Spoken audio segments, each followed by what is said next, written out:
在升堂之前，将那柴玉先带到此处来。本府要对他先行询问。是。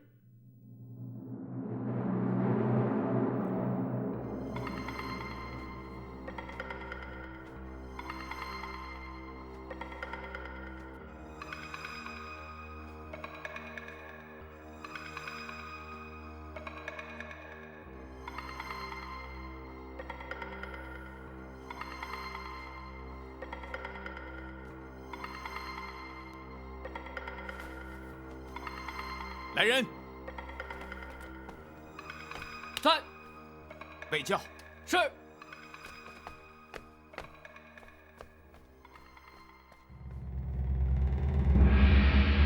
王朝马汉，在。先行退下。是。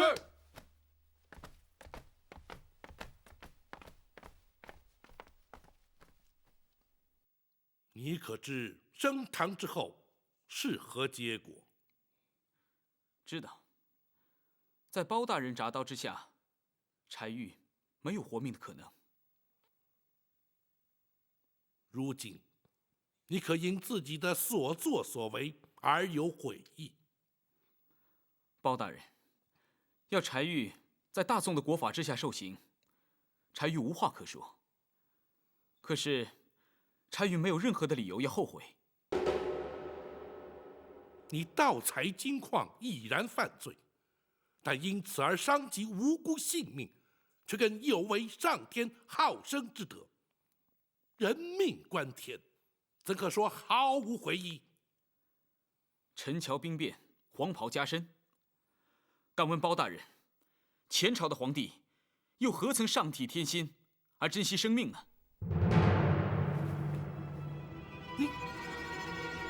周灭宋兴，开国一战，不知死伤多少。包大人，你现在又如何来评判于我？朝代更替，必生战祸，虽有死伤，却情非得已。你却为了贪图不法之财而害人性命，两者之间又岂可同日而语？包大人，你错了。本府何错之有？包大人，你又怎么知道我开采金矿不是为了改朝换代？你此话怎讲？柴府应有尽有，柴玉又怎么会贪图那些财富？开采金矿乃筹备军费，振兴大周。柴玉，你是谋反叛国！这国本来就是大周之国，天下乃柴家天下。赵匡胤能把它夺去，柴玉今天为什么不能把它夺回？大胆！你怎敢直呼太祖皇帝的名讳？包大人所谓的太祖皇帝，原本却是柴家的殿下之臣。柴玉今天直呼其名，又有何不妥？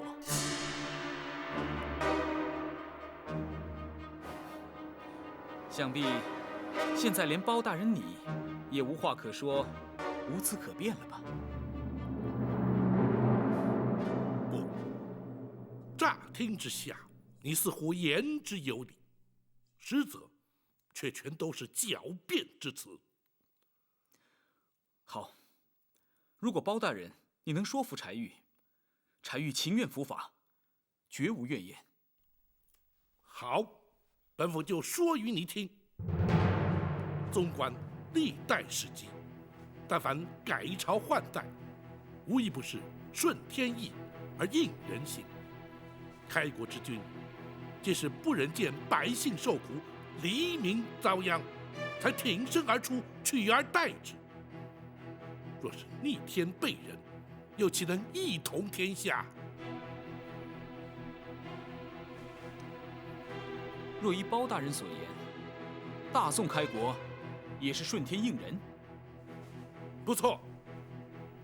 前朝世宗皇帝勤政爱民，却不幸英年早逝。令祖当时年方7岁，刘汉与辽国合兵来犯，太祖皇帝若不开国继位，天下顿时沦入异族之手，又如何不是顺天应人？即使如此，他也无权夺走我柴家的天下。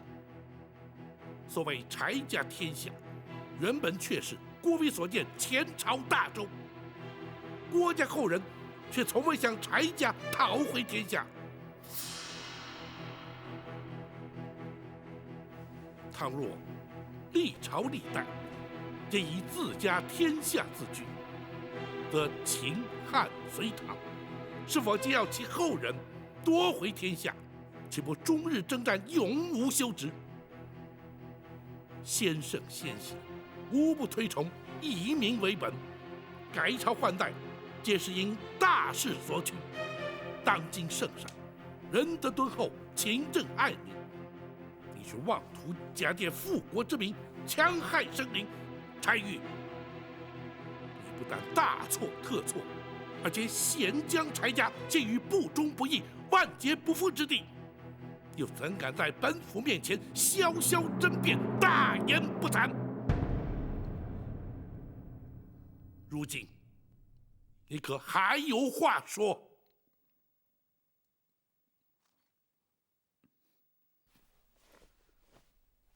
包大人，言述精辟，言之有理。柴玉情愿伏法。既然如此，来人呐！大人，传令升堂。是。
柴禄，你勾结张冲，盗采金矿，因而造成多少无辜之人丧命，多少平民百姓遭殃。如今罪证确凿，你还不俯首认罪？包大人，私采金矿、杀人灭口都是我和张冲所为，跟小王爷没有任何关系，请包大人明察。哼，那柴玉也已亲口供认是他主谋，你休想为他脱罪。包大人，堂下听判。柴禄，你盗采金矿、藏匿赃、合谋杀人，罪不可赦。本府奉旨代天巡狩，以大宋律例判你铡刀之刑。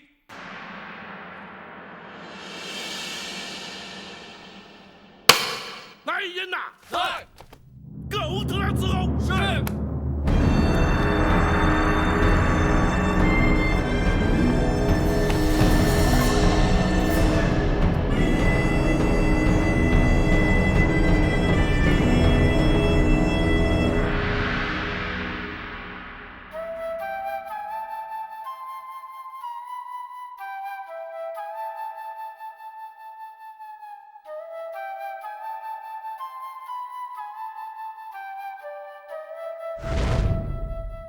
慕容姑娘，我在等你说明，我是如何的胆小怯懦，又怎么会是个无知莽汉？你宿疾缠身多年，访遍了名医，仍无法根治。你不想让我帮你治病，不就是害怕再次失望，怕受打击？你这不是胆小怯懦是什么？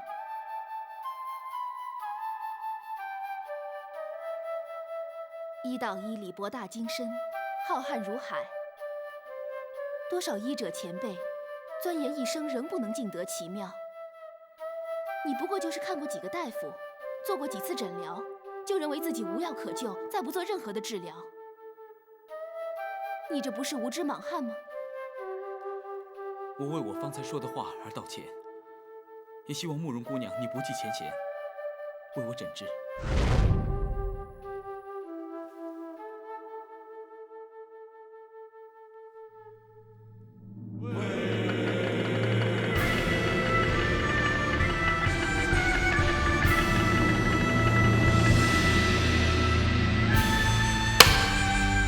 待柴玉。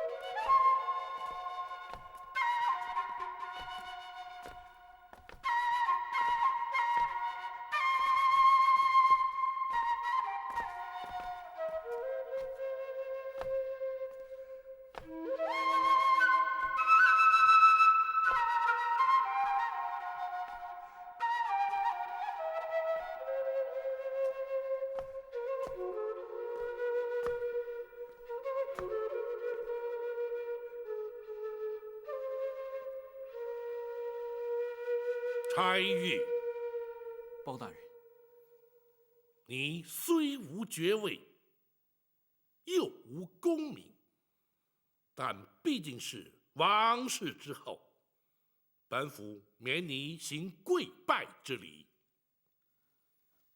多谢包大人。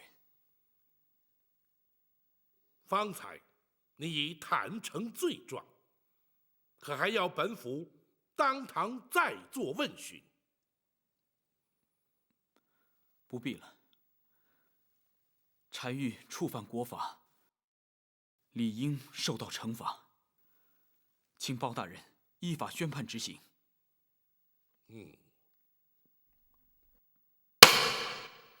堂下听判。柴玉，你身为世袭阵亡之后，本为备位王爷，就该上提皇恩，安分守己。你却教唆府中总管翟禄勾结张冲，盗采金矿，因而导致黎民百姓家破人亡，依法论罪，其罪当诛。本府以代天巡狩之权，以大宋律例判你大刀之刑。来人呐！在。龙头上伺候。是。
万岁，万万岁！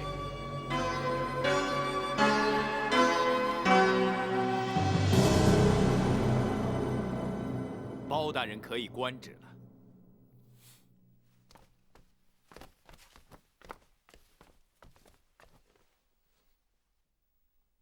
太祖皇帝开国称帝之时，封本王先父为郑王，同时颁下此诏，纵使犯下叛国谋反之罪，皆得凭此诏，免死一次。王爷要凭着免死金诏，换柴玉一命。不错，恳请包大人遵旨而行。包拯却难从命。包大人，你竟敢抗旨不遵！王爷，包拯并未抗旨。难道这免死金诏有假？太祖皇帝所赐，当然不假。既然这金诏不假，那包大人不遵旨而行，岂非抗旨？只因这金诏虽然不假，却免不了柴玉的死罪。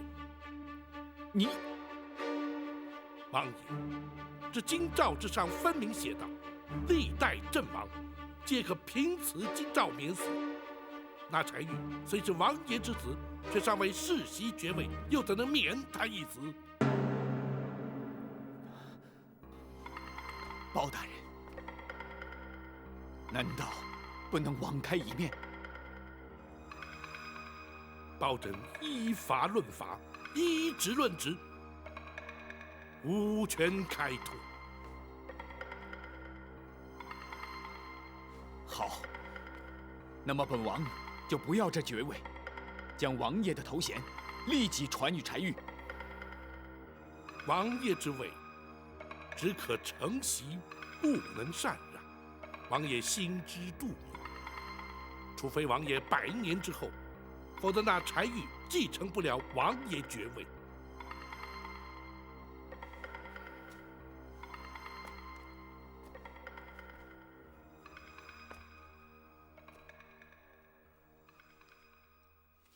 王爷不舍爱子，包拯岂会不知？只是就事论事，包拯实难从命，还请王爷见谅。王爷，请恕包拯必须依法行事。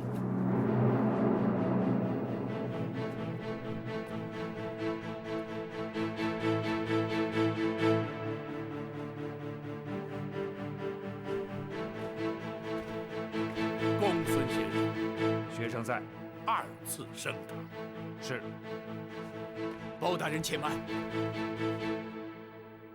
王爷莫非依然不肯罢休？不。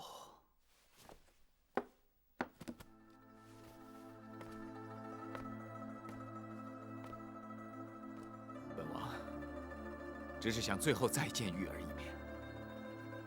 王爷，如今那柴玉已是定验死囚，行刑在即。若与王爷私下会面，恐有不同。包大人不必为难，本王就与他在公堂诀别即可，还请包大人成全。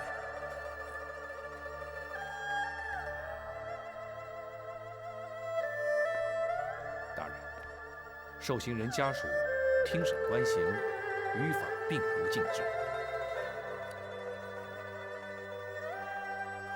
然而，又岂有让亲人家属当堂观刑之理？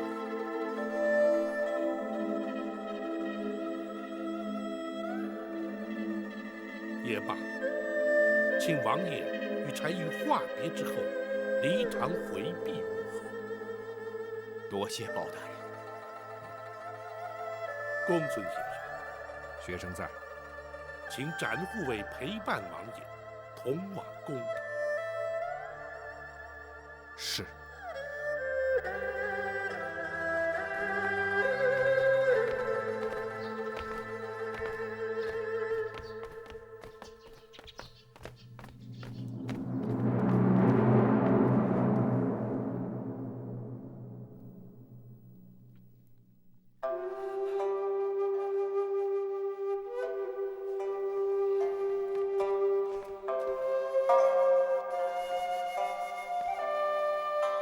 玉儿，爹，包大人一向铁面无私，你是救不了我的。玉儿，你说的没错，是孩儿咎由自取，怨不得别人。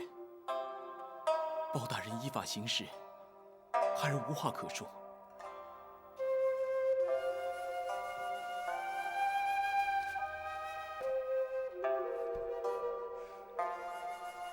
爹，孩儿不孝，不能为爹奉养天年，请爹要多加保重。孩儿叩别。玉儿，玉儿，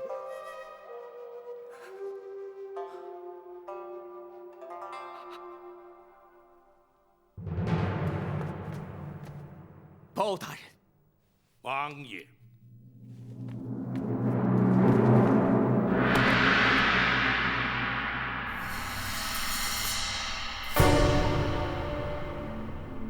包大人，郑王爵位待本王死后，便可传与柴玉。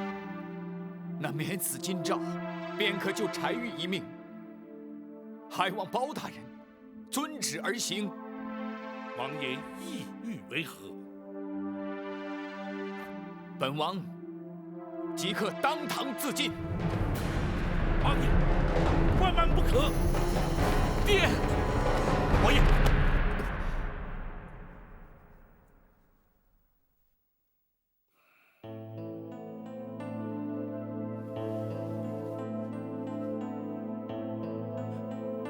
爹，玉儿，父王实在是不忍心看你命丧龙头铡下。爹，孩儿一念之差铸成大错，已经不孝。如果你为了救孩儿而牺牲你的性命的话，孩儿不但没有颜面见人，更没有颜面继续活下去。爹，我求你打消此念头，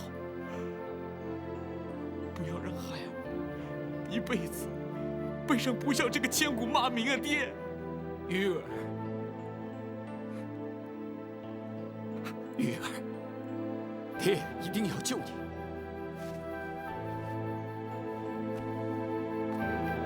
包大人，就请你成全本王这点私心吧。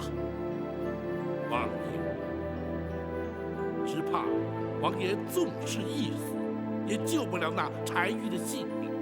你纵使王爷当真归西，也必须上报朝廷，方能将爵位转封柴玉。文书往返，以及皇上批示朝廷转班，至少历时1个月。王爷，那时只怕柴玉早已不在人世。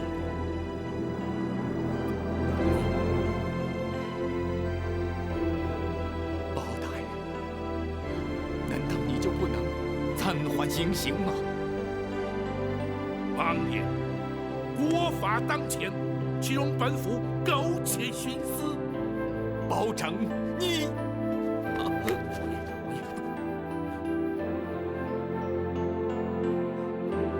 爹，包大人知法守法，你又何苦为难他呢？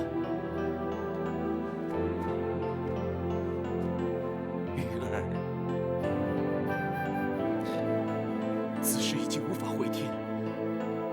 如今既然已经改朝换代，就应该遵守国法。国法当前，又岂能侥幸？孩儿触犯国法，情愿认罪伏法。孩儿这条命是父王所赐，孩儿在这里向父王叩谢养生之恩。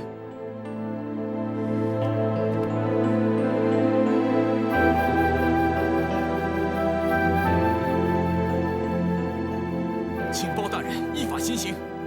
玉儿，玉儿，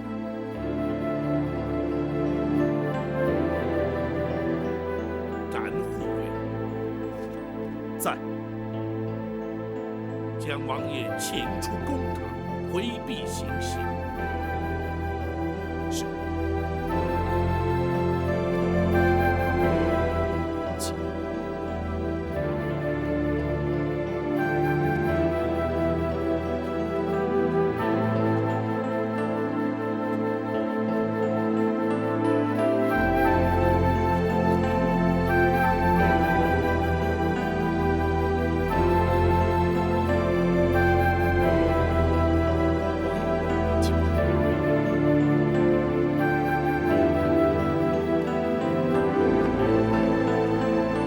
来人呐，在，准备行刑。是。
学生已将全案整理完善，回京之后一律再上报朝廷。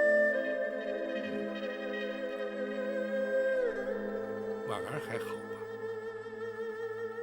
他的心情好像还没有完全平静下来。那些犯下错误的人，为什么总是要伤害关心他的人？本府执法一生，这种情形不知见过多少，却始终百思不解。大人，你见过柴王爷了？没有。去见了又能如何？只是徒增感伤。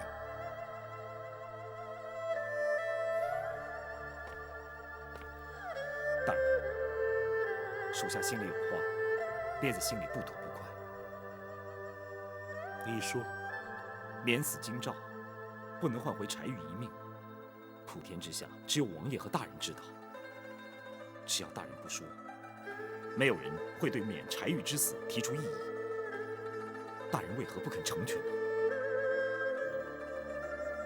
这就是法与情、公与私之间最难掌握的分寸。稍一不慎，公理正义就会荡然无存。君子不欺暗室。如果因为没有人知道，就有所偏颇，很可能会因此造成无辜之人受害，也就没有资格成为执法者。可是对柴王爷而言，大人岂不是太过不通人情？我常说，这就是执法者的无奈与悲哀。一旦踏上了执法之路，这无奈与悲哀就必须一并承受。然而大人却不愿意见到别人也受到同样的痛苦。当然，尤其是自己所熟识的人。柴王爷，还有婉儿，尤其是婉儿，他会以为将柴玉送上铡刀的是他。倘若他无法看透这一点，这种痛苦就会陪伴他一生。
我也会永远把你放在我的脑海里。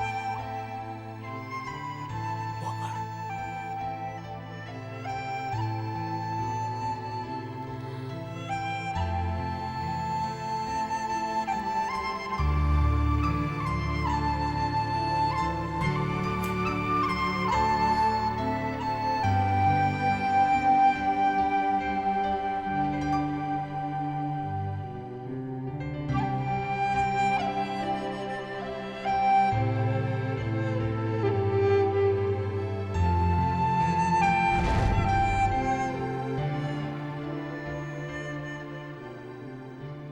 柴玉，你安心的去吧，你永远都会活在我心里。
如果当初包大人跟赵匡胤同朝为官，包大人就不会让赵匡胤窃国篡位的阴谋得逞，又何来今日的赵宋？已经是近100年前的事情，现在提它，还有何意啊？孩儿差一点就完成心愿了。如果不是包大人来到青州，快则3年，迟则5年，我们就拥有可以对抗大宋的实力。到时候，我们就可以重建我们大周的天下了。玉儿，父王实在是不忍心看你命丧龙头铡下。爹，孩儿一念之差铸成大错，已经不孝。如果你为了救孩儿而牺牲你的性命的话，孩儿不但没有颜面见人，更没有颜面继续活下去。爹，求你打消此念头，不要让孩儿一辈子背上不孝这个千古骂名啊！爹。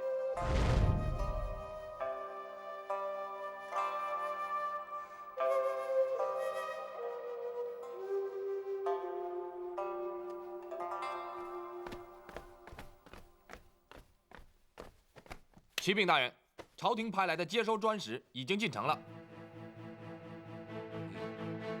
按时日推算，他们也该到了。他们来了多少兵马？回斩大人，至少500-600。大人，要接收矿场、押送黄金、重整州衙，的确需要这么多人。等专使进城安顿之后，请公孙先生备妥文案集册，立刻在州衙与他们进行交接。是，学生早已备妥。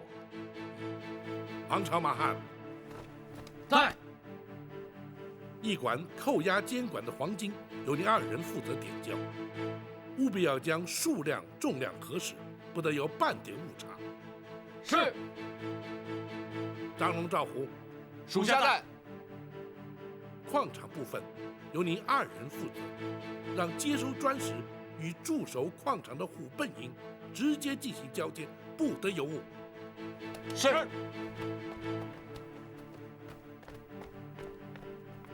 统领府中官兵预做准备，一旦交接完毕、核实无误之后，即可启程返京。是。启禀大人，柴王爷派人请大人去王府一趟。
玉儿曾经说过，如果包大人生在前朝，那么大周就不会灭亡了。王爷，他说的不错，有包大人这样的官员在朝廷，一定能够保住大宋的国祚。包拯惭愧。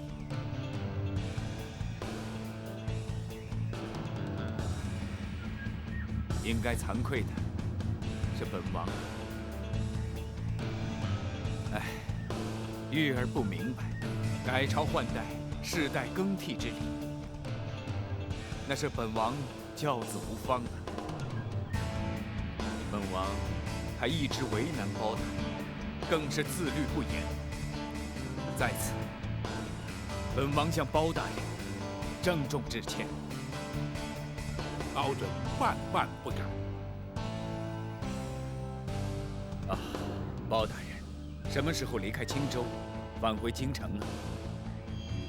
朝廷派来接收的专使已到青州，待包拯将全班州务交接之后，即可启程。好，好，好。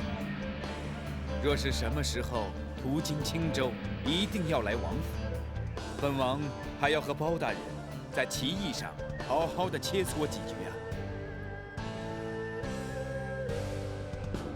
包拯遵命。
数自寻烦恼，天外有天比你高。大富贵比不上身体好，无忧无虑品尝心到老。看得透想得开，别爱计较，宽宏大量开口笑。我朋友要比多仇人好，让人一步世界大多了。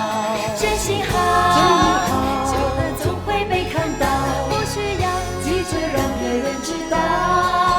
重承诺，重感情，友谊才是宝，强国人情冷暖最明了。